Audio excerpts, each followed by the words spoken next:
In November 1974, something happened in a small, quiet town in New York that would go on to terrify people for decades. It wasn't just a murder. It was a story of a house, a family, and events so disturbing that even today, people still talk about what really happened at 112 Ocean Avenue in Amityville. On the night of November 13, 1974, a man named Ronald DeFeo Jr. walked into a local bar in Amityville.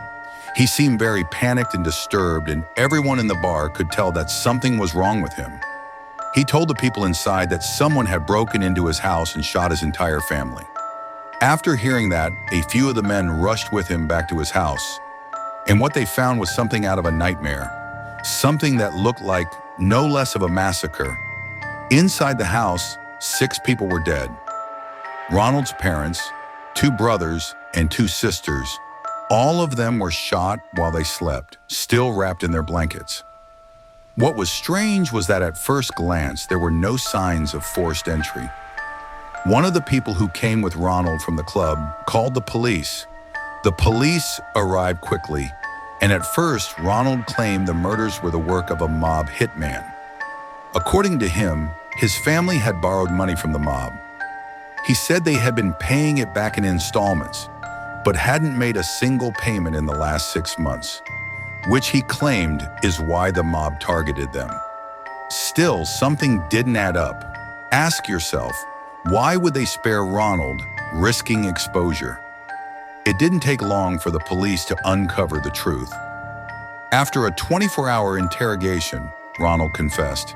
He admitted that he had killed his whole family with a rifle while they slept. He said he couldn't stop himself. When asked why he did it, he simply said everything happened so fast.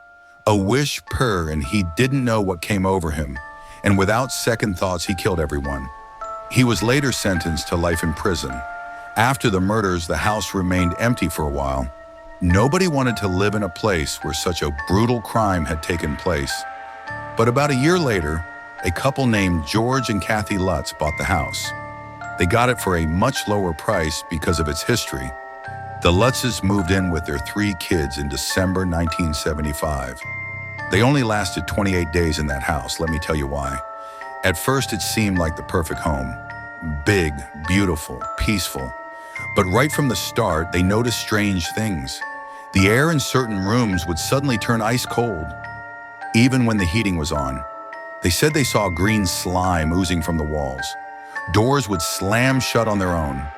The family claimed to hear voices. They said it felt like they were being watched, constantly. George Lutz, the father, started to change. He became distant, angry, and obsessed with the fireplace. He would wake up in the middle of the night every day, the same time the murders were said to have taken place. He said he couldn't explain why.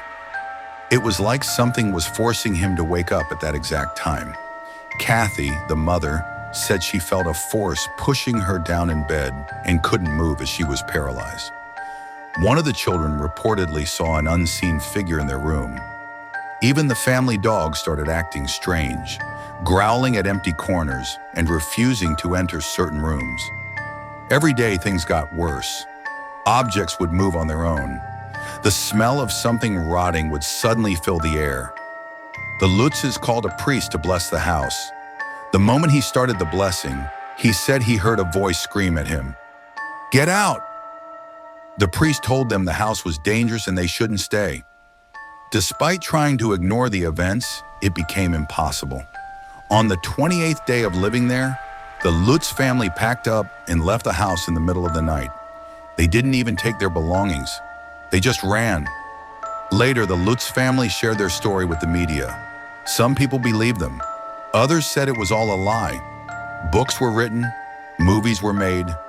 Paranormal investigators, including Ed and Lorraine Warren from The Conjuring, visited the house and claimed it was one of the most haunted places they had ever seen.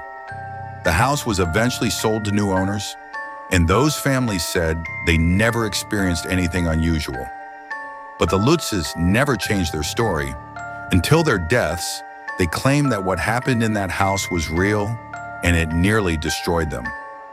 Whether you believe in ghosts or not, something truly dark happened at 112 Ocean Avenue. First, a man killed his entire family for reasons no one fully understands.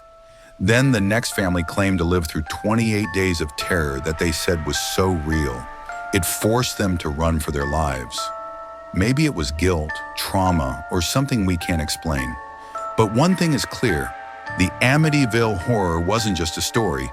It started with real blood, real death, and a house that still gives people chills to this day. Thanks for watching. If you enjoyed this story, don't forget to hit the like button, drop a comment, and subscribe for more real horror stories. We've got plenty more chilling tales coming soon. Turn on the bell so you never miss what's next. And remember, don't watch alone.